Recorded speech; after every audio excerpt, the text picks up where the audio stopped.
Capítulo 8. Escravidão. Se já estiver cansado de ouvir, recomendo que pare e retorne quando estiver pronto para enfrentar um capítulo longo e possivelmente o mais difícil. O ideal é que o capítulo seja escutado por inteiro. Vamos em frente, seguindo junto a Israel em meio ao deserto, rumo à terra prometida. Os mesmos israelitas que falharam em acreditar em Deus no momento em que se apavoraram ao verem o exército egípcio vindo em sua direção, passaram a entoar cânticos, glorificando ao Senhor por salvá-los. Mas alguns dias depois, quando adentraram o deserto e não encontraram água doce, começaram a reclamar a Moisés, dizendo: "O que beberemos?" Moisés clamou ao Senhor, e esse lhe indicou um arbusto. Ele o lançou na água, e essa se tornou boa. Não havia espaço para duvidar que Deus cuidaria de tudo. Mas estava claro que os rompantes de alegria frente à glória de Deus não eram maiores do que a murmuração, a ingratidão e o desprezo gerado por qualquer dificuldade. Quando a fome veio, toda a comunidade reclamou a Moisés e Arão. Disseram-lhes os israelitas: "Quem dera a mão do Senhor nos tivesse matado no Egito. Lá nós sentávamos ao redor das panelas de carne e tínhamos pão à vontade. Mas vocês nos trouxeram a esse deserto para nos fazer morrer de fome." Disse, porém, o Senhor a Moisés: "Eu lhes farei chover pão do céu. O povo sairá e colherá diariamente a porção necessária para aquele dia. Com isso lhes porei à prova, para ver se seguem ou não as minhas instruções." Êxodo 16, versículo 3 e 4. Moisés disse ao povo: "O Senhor lhes dará carne para comer ao entardecer, e pão à vontade pela manhã, porque ele ouviu as suas queixas contra ele. Quem somos nós? Vocês não estão reclamando de nós, mas do Senhor." Êxodo 16, versículo 8. No final da tarde apareceram cordonizes, que cobriram o lugar onde estavam acampados. Ao amanhecer, havia uma camada de orvalho ao redor do acampamento. Depois que o orvalho secou, flocos finos semelhantes à geada estavam sobre a superfície do deserto.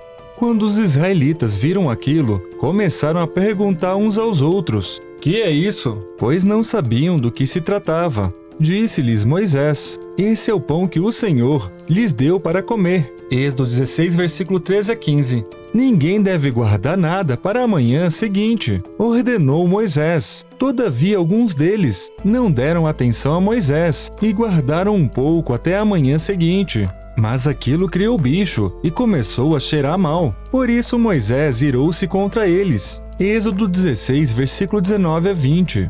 Agora pense, Deus alimentou aquele povo através de milagres e disse que faria isso diariamente e que não era para guardar nada para o dia seguinte. A infidelidade era tão grande a ponto de alguns deles simplesmente ignorarem a ordem. O que você faria no lugar de Deus? Pense bem, aquele povo estava vendo e vivendo uma glória que nenhum outro povo experimentou. Desobedecer uma ordem tão simples foi uma traição de um tamanho indescritível. Existem pessoas que traem para obter bens ou fama. Já eles traíram por nada, pois já estava dito que a alimentação diária iria ser fornecida. Também vale a pena lembrar que o ser humano trai, pensando que não vai ser descoberto ou que poderá escapar das consequências. Já aquele povo sabia que nada escapa aos olhos do Senhor, e nada e nem ninguém pode impedi-lo de se vingar caso ele tome essa decisão. Mesmo frente a tamanha traição, Deus não fez nada. A única consequência foi o apodrecimento daquele alimento. Por mais que eu repita que ele é bom, sua bondade extrapola o meu entendimento. O mais triste é pensar que esse povo duro e ingrato era o que havia de melhor sobre a terra. Imagine então como eram os outros povos.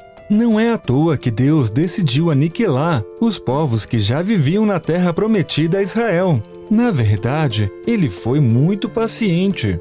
Tudo o que estava acontecendo no deserto já havia sido previsto por Deus muito antes. O Senhor falou para Abraão: "Saiba que os seus descendentes serão estrangeiros em uma terra que não lhes pertencerá." onde também serão escravizados e oprimidos por 400 anos. Mas eu castigarei a nação a quem servirão como escravos, e depois de tudo sairão com muitos bens. Você, porém, irá em paz a seus antepassados e será sepultado em boa velhice. Na 4ª geração, os seus descendentes voltarão para cá, porque a maldade dos amorreus ainda não atingiu a medida completa. Gênesis 15, versículo 13 a 16.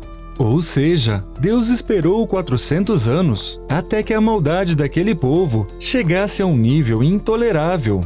O extraordinário não é o fato de Deus ter decretado a destruição daqueles povos que viviam na Terra Prometida, e sim o fato de tê-los suportado até aquele momento. É muito bom poder saber que temos um Deus tão paciente. Falando em paciência, Israel insistia em pô-la à prova constantemente. O Senhor também ordenou: amanhã será dia de descanso, sábado consagrado ao Senhor. Assim e cozinhe o que quiserem, guarde o que sobrar até a manhã seguinte. E eles guardaram até a manhã seguinte, como Moisés tinha ordenado, e não cheirou mal, e nem criou bicho. Êxodo 16, versículo 23 e 24. Moisés os avisou: durante 6 dias vocês podem colhê-lo, mas no 7º dia, o sábado, nada acharão. Apesar disso, alguns deles saíram no 7º dia para colhê-lo. No entanto, não encontraram nada. Então o Senhor disse a Moisés: até quando vocês se recusarão a obedecer os meus mandamentos e as minhas instruções? Êxodo 16, versículo 26 a 28. Quando li a Bíblia pela primeira vez, eu me perguntava: até quando Deus vai suportar tamanho desprezo demonstrado pelo povo? Muitos anos se passaram após a minha primeira leitura, e até hoje eu me impressiono com a paciência do Senhor. Enquanto Deus deu espaço, os israelitas agiam. Acamparam em Refidim, mas lá não havia água para beber. Por essa razão, queixaram-se a Moisés e exigiram: dê-nos água para beber.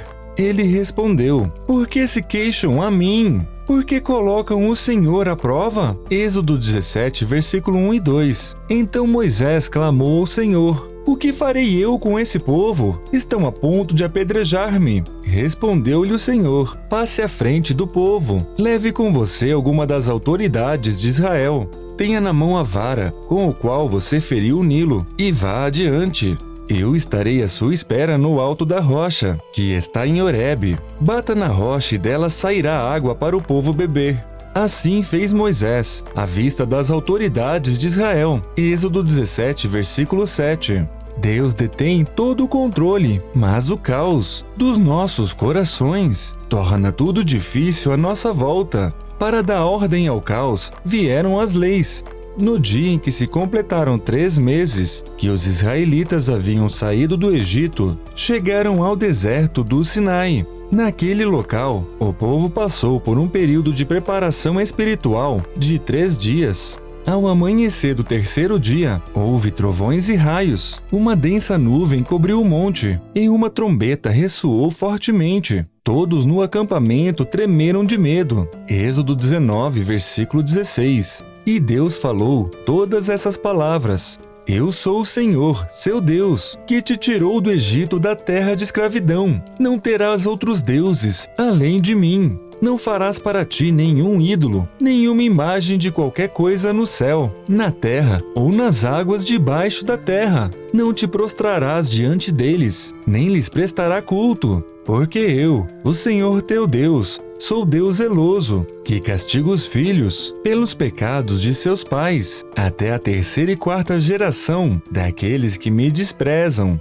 Mas trato com bondade até 1000 gerações aos que me amam e guardam os meus mandamentos. Não tomarás em vão o nome do Senhor teu Deus, pois o Senhor não deixará impune quem tomar seu nome em vão. Lembra-te do dia de sábado, para santificá-lo. Trabalharás 6 dias, e neles fará todos os seus trabalhos. Mas o 7º dia é o sábado, dedicado ao Senhor teu Deus. Nesse dia não farás trabalho algum, nem tu, nem teus filhos ou filhas, nem teus servos ou servas, nem teus animais, nem os estrangeiros que morarem em tuas cidades. Pois em 6 dias o Senhor fez o céu e a terra, o mar e tudo o que neles existe. Mas no 7º dia descansou. Portanto, o Senhor abençoou o 7º dia e o santificou. Honra teu pai e tua mãe, a fim de que tenhas vida longa na terra, que o Senhor teu Deus te dá. Não matarás, não adulterarás, não furtarás, não darás falso testemunho contra o teu próximo, não cobiçarás a casa do teu próximo, não cobiçarás a mulher do teu próximo, nem seus servos ou servas, nem seu boi ou jumento, nem coisa alguma que lhe pertença. Vendo-se o povo diante dos trovões e relâmpagos, e do som das trombetas, e do monte fumegando, todos tremeram assustados. Ficaram à distância e disseram a Moisés: Fala tu mesmo conosco e ouviremos, mas que Deus não fale conosco, para que não morramos. Moisés disse ao povo: Não tenham medo, Deus veio prová-los, para que o temor de Deus esteja em vocês, e os livre de pecar. Êxodo 20, versículo 1 a 20. Muitas outras leis foram dadas a Israel, mas também excelentes promessas foram feitas, recompensando a lealdade. Disse o Senhor a Moisés: Suba aqui, ao monte, e fique aqui, e lhe darei as tábuas de pedra, com a lei e os mandamentos, que escrevi para a instrução do povo. Êxodo 24, versículo 12. Moisés adentrou a nuvem que cobria o monte e subiu até o Senhor, conforme lhe foi solicitado.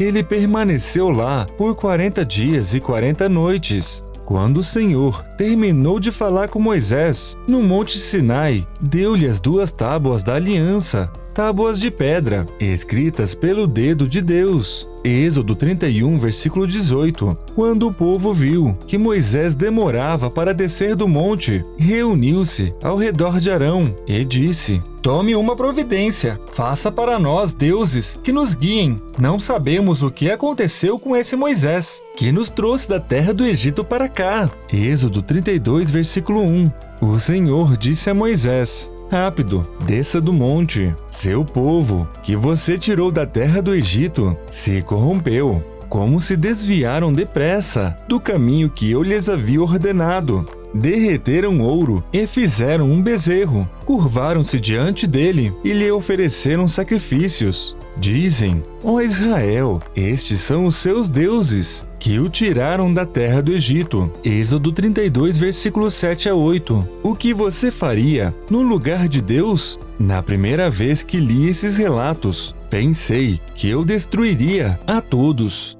Mas se fosse para destruí-los, também faria sentido aniquilar a humanidade inteira, pois os povos à frente deles eram ainda piores. Hoje eu tentaria ser como Deus, capaz de ser misericordioso. Ainda bem que Deus é bom, de uma forma que é até difícil de compreender. Caso contrário, a humanidade já estaria extinta há muito tempo. Só que Deus também é justiça, e desta vez a lei já estava dada. Está registrado: quem oferecer sacrifício a qualquer outro Deus, e não unicamente ao Senhor, será destruído. Êxodo 22, versículo 20. Aquelas pessoas tinham condenado a si mesmas. A pena para aquele pecado estava clara, e a justiça tinha que ser feita. Deus cogitou destruir o povo, mas Moisés argumentou em defesa deles, evitando a destruição. Então Moisés desceu do monte, levando nas mãos as 2 tábuas da aliança. Estavam escritas em ambos os lados, frente e verso. As tábuas tinham sido feitas por Deus. O que nelas estava gravado fora escrito por Deus. Êxodo 32, versículo 15 a 16. Quando Moisés aproximou-se do acampamento e viu o bezerro e as danças, irou-se e jogou as tábuas no chão, ao pé do monte, quebrando-as. Pegou o bezerro que eles tinham feito e o destruiu no fogo. Depois de moê-lo até virar pó, espalhou-o na água e fez com que os israelitas a bebessem. Só que o castigo inicial não era o suficiente. A lei precisava ser cumprida. Se Deus a cumprisse, sua justiça seria perfeita e o povo seria exterminado completamente. Mas o Senhor foi benigno e permitiu que a justiça fosse feita por mãos humanas. Moisés declarou: assim diz o Senhor, o Deus de Israel: pegue cada um a sua espada, percorra o acampamento, de tenda em tenda, e mate a seu irmão, seu amigo e seu vizinho. Fizeram os levitas conforme Moisés ordenou, e naquele dia morreram cerca de 3.000 dentre o povo. Êxodo 32, versículo 27 e 28. Foi uma justiça imperfeita e incompleta para o bem do povo. Sem dúvidas, a forma com que a punição foi empregada pode ser considerada como um ato de benevolência. Só que o mal já não seria mais tolerado impunemente por parte de Deus. O Senhor feriu o povo com uma praga, porque quiseram que Arão fizesse o bezerro. Êxodo 32, versículo 35. O povo foi avisado de que chegaram muito perto de serem destruídos. Então deveriam sentir gratidão ao perceberem que foram poupados. Eles também perceberam que a lei seria cumprida e haveria punições para os transgressores. Assim, se o amor não os refreasse, o temor deveria fazê-lo.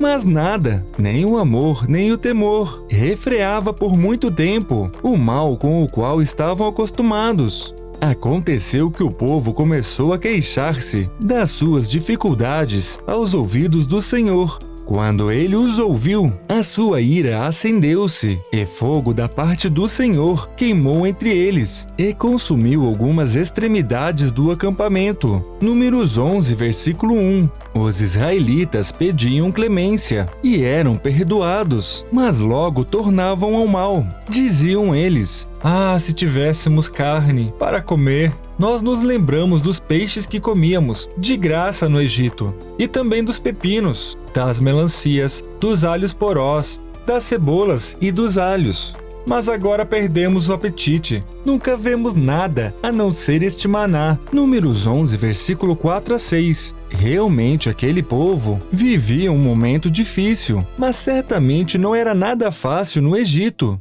Eles estavam vendo de perto a glória de Deus e estavam recebendo um presente que abençoaria muitas gerações. Mesmo depois de tantas traições, Deus ainda continuava com eles, mas a gratidão derretia em meio a pensamentos egoístas e dificuldades momentâneas. O problema é que nós, como sociedade, somos irresponsáveis e ingratos. Hoje em dia, realmente existem países com baixos índices de violência, mas não se iluda. Isso se deve ao fato de terem alcançado uma estabilidade e uma fartura muito grande. O mal continua existindo em meio a eles, e na primeira dificuldade, até mesmo a violência ressurge. Frente às dificuldades, fica visível que as nações pobres ou ricas não são tão melhores umas que as outras, e também não somos melhores que os nossos antepassados. A graça é algo que recebemos através de Cristo. O povo de Israel era guiado pela lei, mas, pela lei, eles já tinham se condenado, e mesmo assim continuaram a viver. Então, mesmo sem compreender, mesmo sem ter a aliança perfeita que temos hoje, podemos dizer que eles já experimentavam a graça. Deus sempre foi misericordioso, mas, quando não aceitamos o bem gratuito oferecido, é preciso haver justiça. O Senhor ouviu quando se queixaram a ele, dizendo: ah, se tivéssemos carne para comer, estávamos melhor no Egito. Números 11, versículo 18. Depois disso, veio um vento por parte do Senhor, que trouxe cordonizes do mar e as fez cair por todo acampamento. Números 11, versículo 31. Mas, enquanto a carne ainda estava entre seus dentes, e antes que a ingerissem, a ira do Senhor acendeu-se contra o povo, e ele o feriu com uma praga terrível. Números 11, versículo 33. Ali foram enterrados os que haviam sido dominados pela gula. Números 11, versículo 34.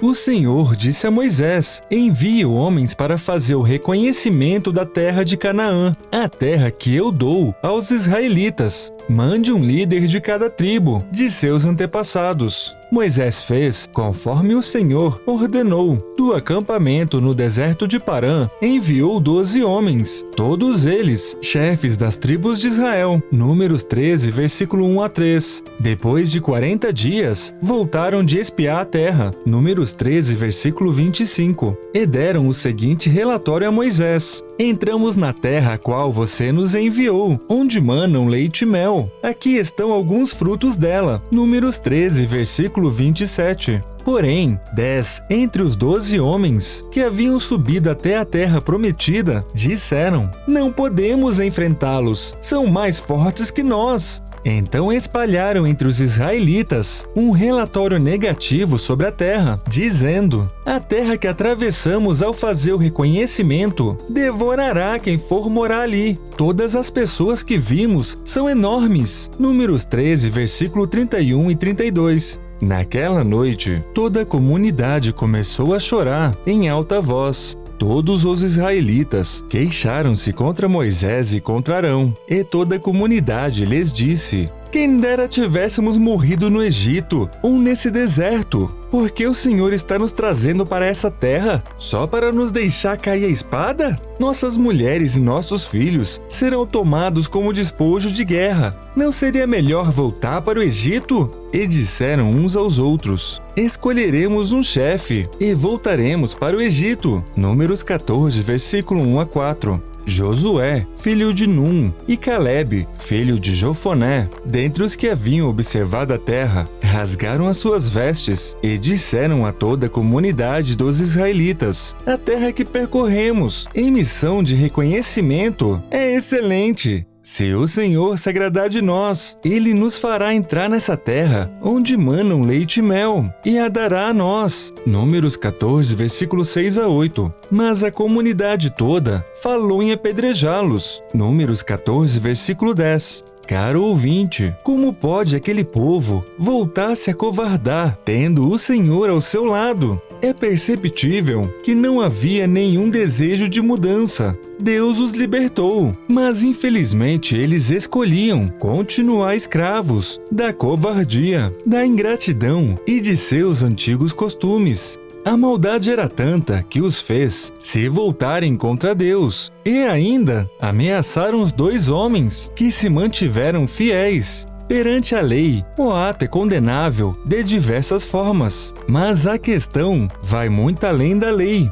É um desrespeito imensurável, uma falta de fé insuportável, uma maldade sem limites, uma rebeldia inexplicável.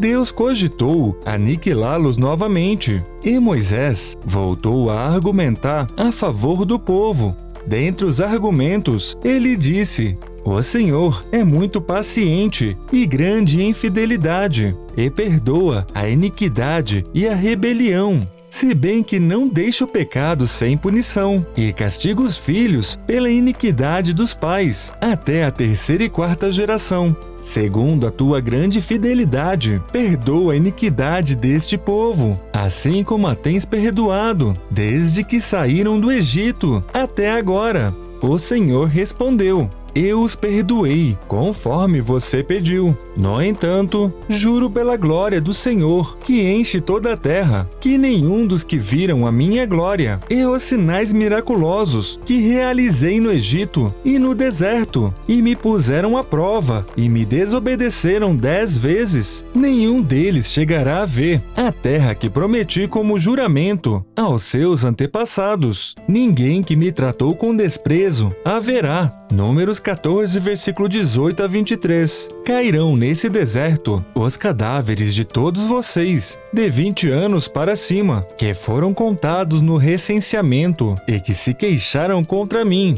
Nenhum de vocês entrará na terra que com a mão levantada jurei dar-lhes para sua habitação, exceto Caleb, filho de Jofoné, e Josué, filho de Num, Mas quanto a seus filhos, sobre os quais vocês disseram que seriam tomados como despojos de guerra, eu os farei entrar para desfrutarem a terra que vocês rejeitaram. Números 14, versículo 29 a 31. Depois de Moisés contar ao povo tudo o que Deus lhe falou, parte deles resolveu subir em direção à terra prometida. Moisés, porém, disse: "Por que vocês estão desobedecendo a ordem do Senhor? Isso não terá sucesso. Não subam, porque o Senhor não está com vocês. Vocês serão derrotados pelos inimigos." Números 14, versículo 41 a 42. Frente a mais uma desobediência, aqueles que subiram foram derrotados. Aqui chegamos a um ponto importante. Todas as pragas enfrentadas no meio do caminho eram a execução da lei e da ordem. Só que esse castigo foi diferente. A caminhada que era momentânea tornou-se algo permanente para toda aquela geração. De certa forma, ocorreu uma gigantesca ruptura, pois uma aliança feita entre Deus e Israel foi quebrada. Mas que fique bem claro, quem quebrou a aliança foi o povo de Israel, o qual rejeitou a terra prometida e desejou voltar para o Egito. Deus é bom e quer nos salvar, mas nós, constantemente, fazemos o máximo para tornar isso impossível. Ainda bem que não existe nada impossível para Deus. A aliança foi quebrada e estava evidente que aquele povo, o qual foi escravo, não desejava mudar. Só o que impedia os israelitas de replicar os erros que aprenderam no Egito era a caminhada constante. Se chegassem na terra prometida, não existe nenhuma dúvida de que iriam se corromper imediatamente, voltando aos antigos costumes. Como confirmação, basta lembrar o que fizeram quando ficaram 40 dias esperando por Moisés. Não parecia existir um meio de corrigir tamanha corrupção, mas a solução de Deus foi magnífica. Para não exterminar todo o povo, Deus deixou aquela geração passar e entregou a terra prometida nas mãos dos seus filhos, os quais não tinham a escravidão encravada na carne e não estavam contaminados com costumes terríveis. Já pensei muito e não encontrei nenhuma solução possível. Hoje eu vejo aquele suposto castigo de Deus como um ato de benevolência belíssimo. Os judeus romperam a aliança, mas Deus os preservou em um ato de perfeito equilíbrio entre o seu amor, sua fidelidade e sua justiça. Muitos enxergam nesses relatos um Deus duro. Já eu enxergo um Deus apaixonante, que encontra soluções para nos preservar, mesmo sem merecermos. E você, o que consegue enxergar? Certo dia, quando os israelitas estavam no deserto, encontraram um homem recolhendo lenha no dia de sábado. Aqueles que o encontraram recolhendo lenha o levaram a Moisés, a Arão e a toda a comunidade, que o prenderam, porque não sabiam o que deveria ser feito com ele. Números 15, versículo 32 a 35. Existia uma lei clara tratando do assunto. Guardem o sábado, pois para vocês é santo. Aquele que o profanar terá que ser executado. Quem fizer algum trabalho neste dia será eliminado do meio do seu povo. Êxodo 31, versículo 14. Acrescente a transgressão da lei ao fato de que aquele homem vivia em um meio onde Deus os provia todas as necessidades. Logo, o pecado não está no ato de pegar lenha, e sim na desobediência e traição direta ao Senhor. De todos os pecados descritos na Bíblia, esse é um dos que mais me incomodam. Por que alguém que vivia na presença de Deus de uma forma tão extraordinária decidiu traí-lo por algo que não tinha nenhum valor? Um ladrão dos nossos tempos rouba para lucrar. Um assassino tende a ter alguma motivação, quer seja lucro ou questões emocionais. Por mais reprovável que sejam tais atos, quem os comete normalmente possui um motivo ou objetivo, e nenhum desses homens dos nossos tempos viram a glória de Deus com os próprios olhos. Já aquele homem traiu o Senhor por nada e para nada. Ele conhecia a lei, vivia na presença constante de Deus e sabia o que estava fazendo. Já não havia mais espaço para alegar ignorância. Então o Senhor disse a Moisés: o homem terá que ser executado. Toda a comunidade o apedrejará fora do acampamento. Números 15, versículo 32 a 35. Há quem não compreenda porque Deus foi rigoroso no cumprimento da lei. Já eu não entendo como pode existir um mal tão profundo como o daquele homem. Me assusta muito saber que podemos ser assim, tão vazios. A nossa sorte é ter Deus para nos proteger de que um mal similar detenha o controle de tudo e de todos, pela eternidade. Graças a Deus, podemos dormir tranquilos, pois todo o mal deste mundo é passageiro e está destinado à aniquilação. As transgressões não cessavam. Um grupo com mais de 250 israelitas, líderes conhecidos na comunidade, se juntou contra Moisés. Por mais que o próprio Moisés tenha deixado claro que a rebelião não era contra ele, e sim contra o próprio Deus, não o escutaram. Como consequência pela traição, todos esses homens foram eliminados por Deus. No dia seguinte, toda a comunidade de Israel começou a queixar-se contra Moisés e Arão, dizendo: vocês mataram o povo do Senhor. Números 16, versículo 41. É difícil compreender o termo povo do Senhor. Será que eles não compreendiam que a morte daqueles homens foi uma reação de Deus e não de Moisés? Quando o povo se voltou contra Moisés, era contra Deus que eles estavam declarando guerra, e por isso foram atingidos com uma praga terrível. O irônico é que Moisés e Arão, os quais eram acusados pelo povo, se apressaram em mediar a situação. Arão se pôs entre os mortos e os vivos, e a praga cessou. Números 16, versículo 48. Foram 14.700 os que morreram daquela praga. Números 16, versículo 49. Como estava decretado que uma geração tinha que passar, agora a justiça era exercida a passos largos. A tolerância para o mal estava ainda menor. É extremamente complexo o equilíbrio entre a misericórdia e a justiça. Aquele povo recebia o perdão, mas não existia real arrependimento. A verdadeira praga em meio à comunidade era o mal que se disseminava rápido, contaminando a muitos. Era necessário frear essa terrível contaminação para o bem de Israel. Em meio a mais reclamações vindas do povo, até mesmo Moisés e Arão acabaram desobedecendo uma ordem direta dada por Deus. Como consequência, eles também foram impedidos de entrar na terra prometida. Arão tinha 123 anos de idade quando morreu no Monte Hor, Números 33, versículo 39. Antes disso, suas vestes de sumo sacerdote foram passadas para o seu filho, que assumiu a função.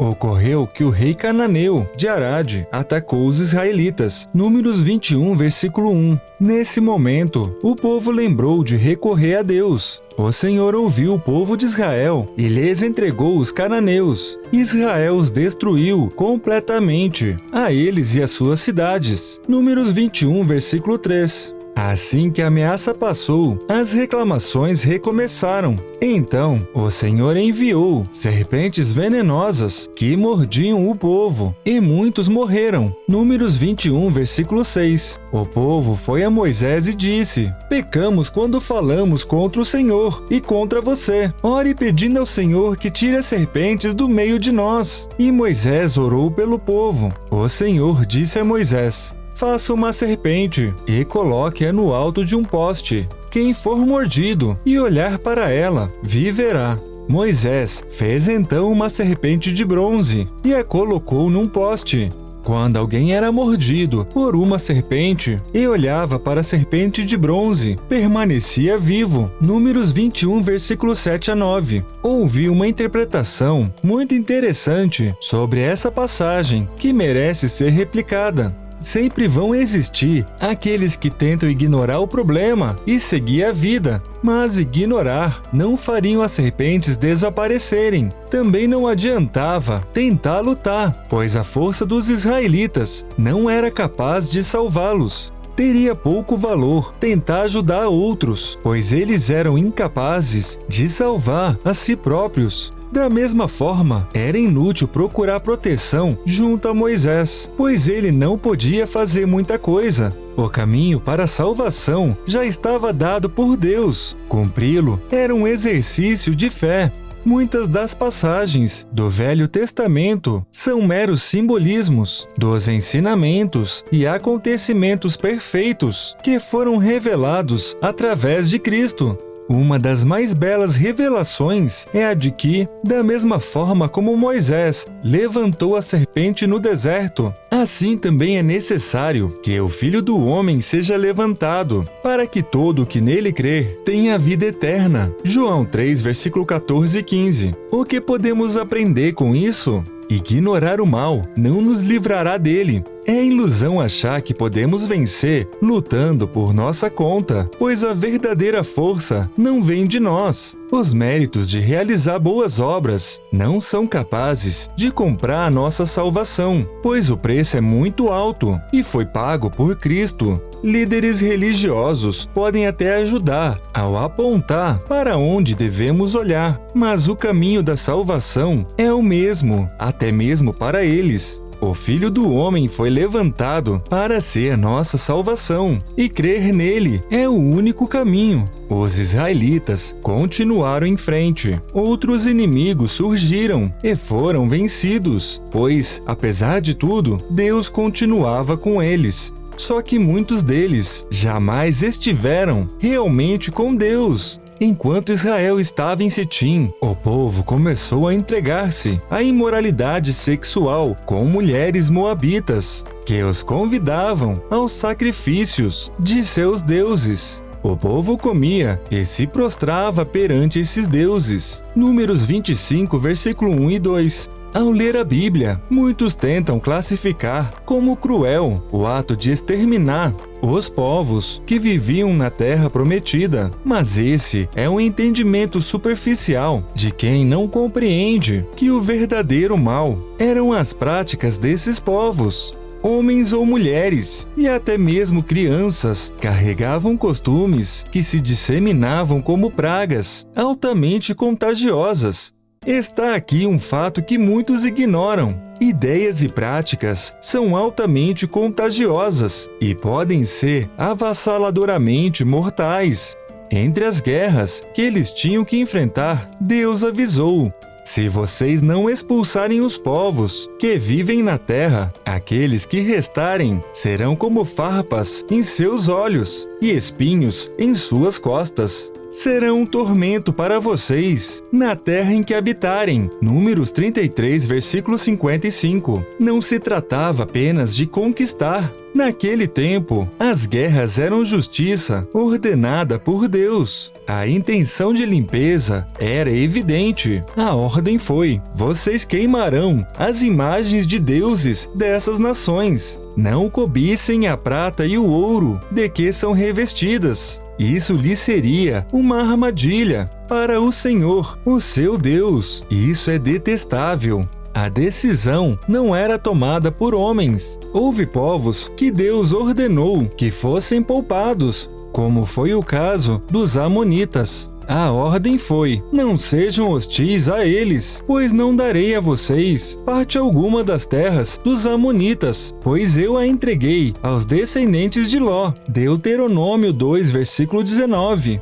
Foram 40 anos no deserto. Sem dúvidas, foram dias difíceis, mas também abençoados. Ao final da caminhada, Moisés os lembrou: as roupas de vocês não se gastaram e os seus pés não se incharam durante esses 40 anos. Saibam, pois, em seus corações que, assim como um homem disciplina o seu filho, da mesma forma, o Senhor, o seu Deus, os disciplina. Deuteronômio 8, versículo 4 a 5. Não podemos esquecer que o verdadeiro objetivo de Deus nunca foi o de nos dar conforto físico para essa vida. Ele pode sim nos dar bênçãos aqui, mas tudo o que recebemos nesta vida é passageiro. Ele tem algo muito melhor preparado para nós.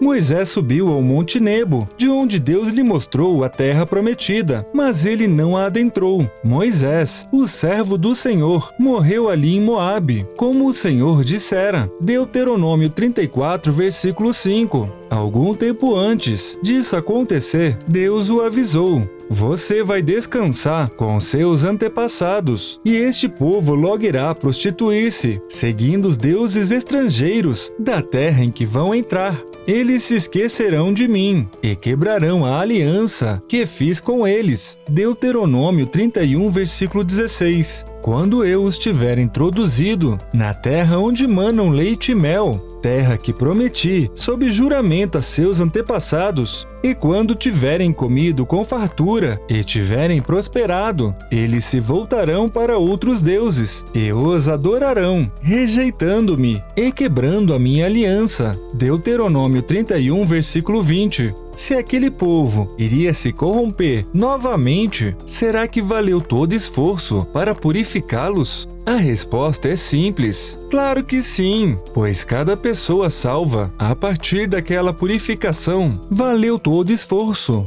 Ainda vale repetir que essa história continua ajudando ao nos permitir conhecer um pouco melhor o Pai. O mesmo acontece com a nossa geração. Cristo veio, mostrou o caminho da luz e do amor, ofereceu a salvação a todos, mas estamos avisados de que o mal logo vem e vai corromper ainda mais a este mundo. A profecia, que ainda vai se cumprir, nos avisa sobre esse mal, dizendo: foi-lhe dado poder para guerrear com os santos e vencê-los. Foi-lhe dada autoridade sobre toda tribo, povo, língua e nação. Todos os habitantes da terra adorarão a besta, a saber, todos aqueles que não tiveram seus nomes escritos no livro da vida do Cordeiro, que foi morto desde a criação do mundo. Apocalipse 13, versículos 7 a 8. Da mesma forma, não importa o que vai acontecer, cada um que encontra o caminho da salvação faz a cruz valer a pena.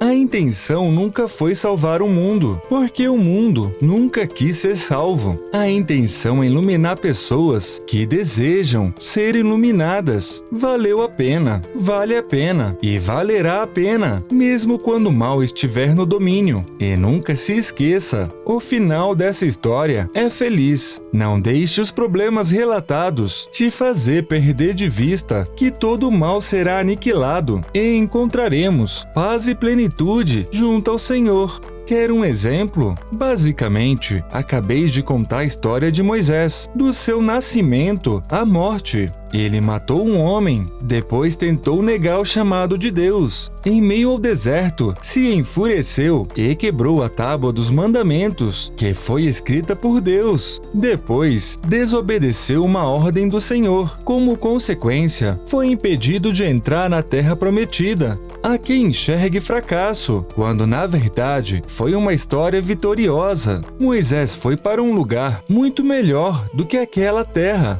Ganhou a amizade de Deus para toda a eternidade. O amor do Pai é muito maior do que os nossos erros. Só não podemos desprezar a esse amor.